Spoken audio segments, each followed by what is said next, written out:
Hello, welcome back to the MoLab conversation on COVID, mobility, and well-being. This is a series number 2 on the topic on travel restrictions.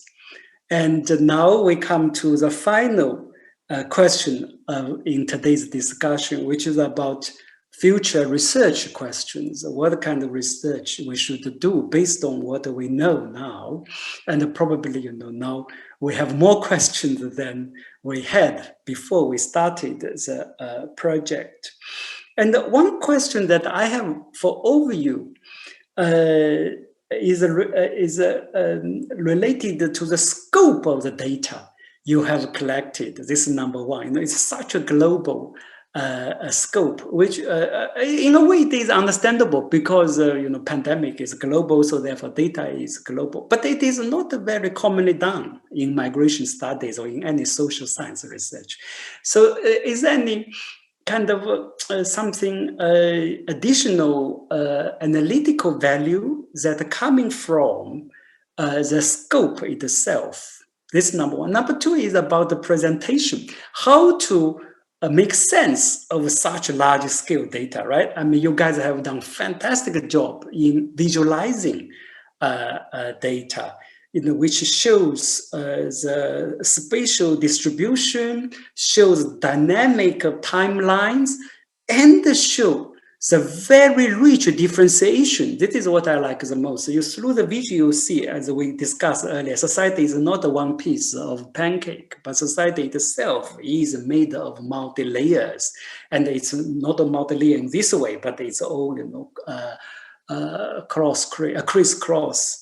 So, yeah, so the scope and the visualizing data, what's your experiences? What you are most excited about, and what are the challenges that you face and you think we should tackle in the future? I'll try to go first because I see Jelena and team remaining silent, and I'll go first by going all the way back to the very first answer that Jelena gave when we started with the first clip.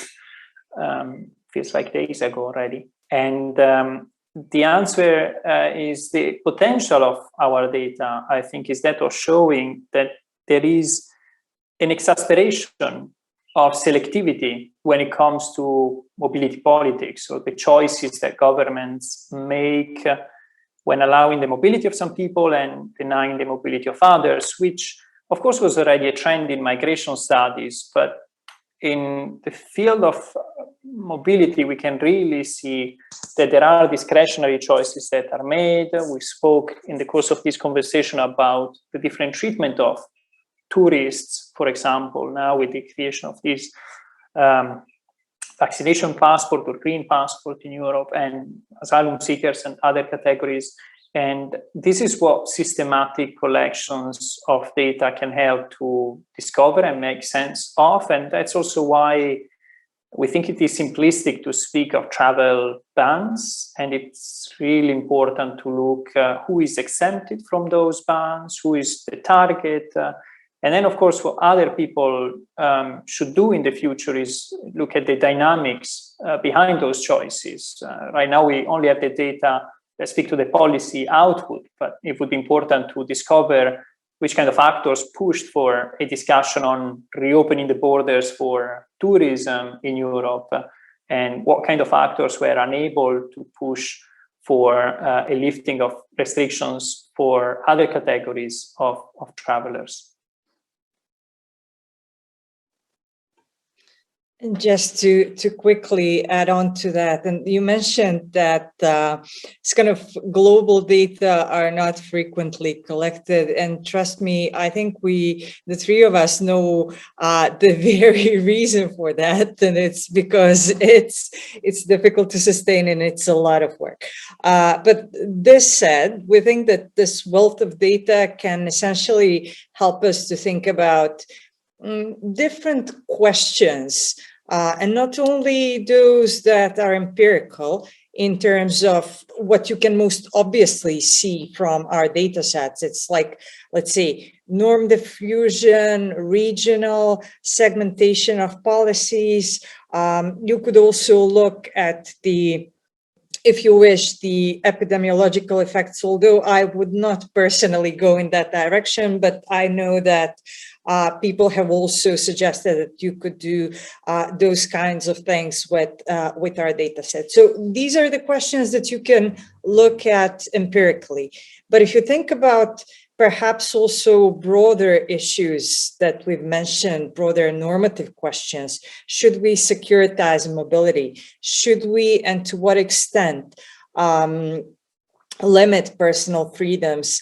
What kind of mobility rights should we afford to perhaps those who are considered essential workers or particularly vulnerable populations? And I think global data, better than anything else, can essentially give us some substantive evidence-based input in thinking about these broader, let's say, normative and also conceptual questions. So I hope that everyone who's listening to our wonderful little clips today will pick up at least some of these research paths and just follow them.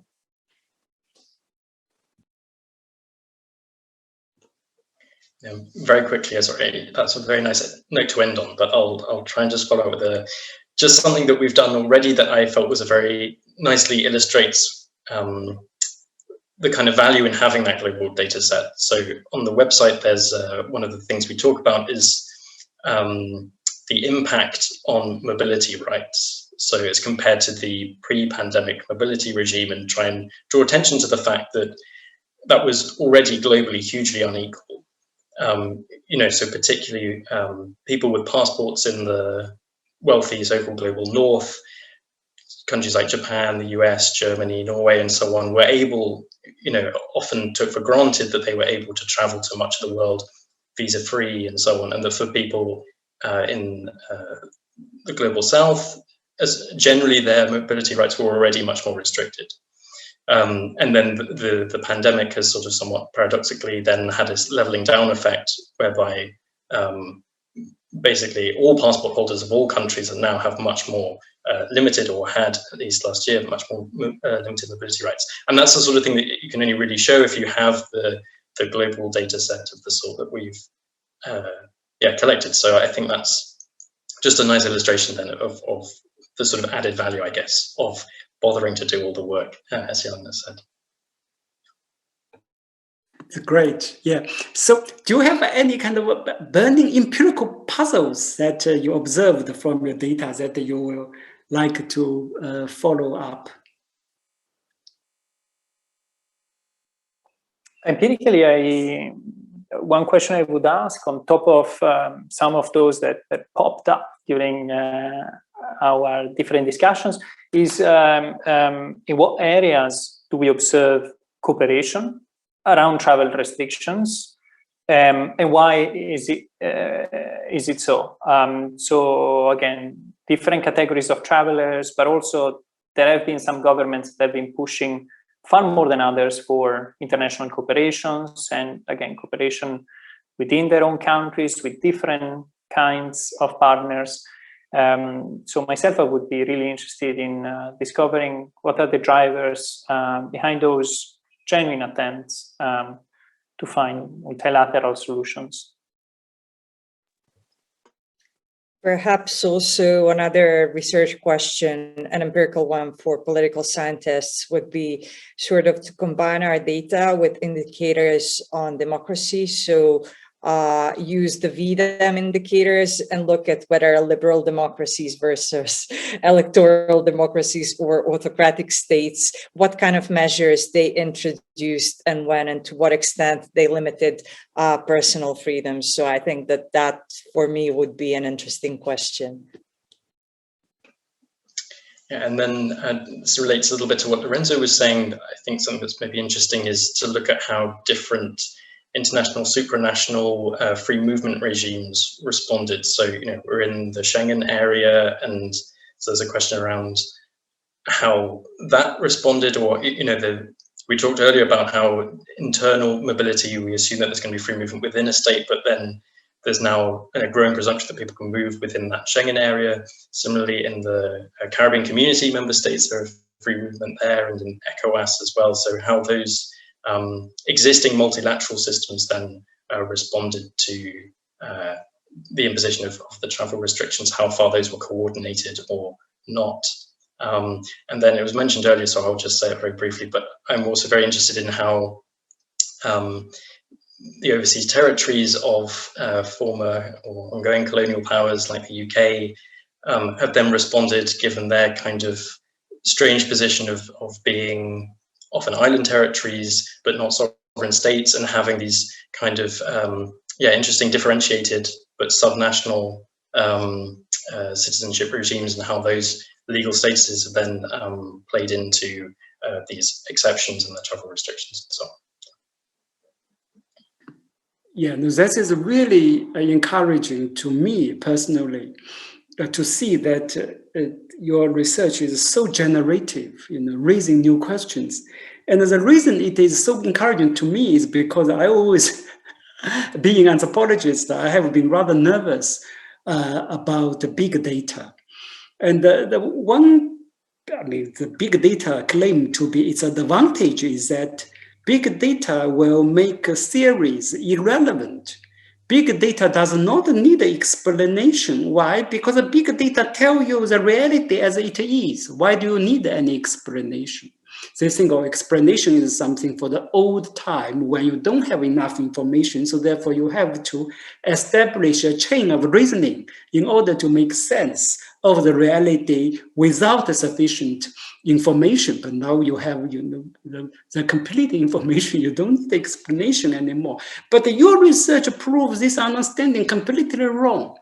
It is precisely because of the scope of your data you raise the new question, right? And then I'm thinking, why your type of big data is not exactly the same as this algorithm big data, but why your big data is so generative?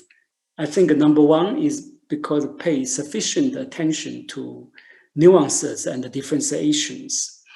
And so it is more, your data is more about juxtaposing differences rather than provide a one kind of overview of the world. And then number two, I was very impressed by your concern about the meanings. Just to take what the team said a moment ago as example. So then how should we understand the nature of these territories? How shall we understand the legal and the political position of that space in this world, right? I mean, when they are doing things in this way or that way. So then when the normative question come in, combined with big data as a basis, so immediately raise lots of questions that will need to be examined at different levels. Macro, micro, ethnographic, as well as philosophical. Yeah. So that is so I just want to say big congratulations for your achievement so far. And again, thank you very much for joining me today.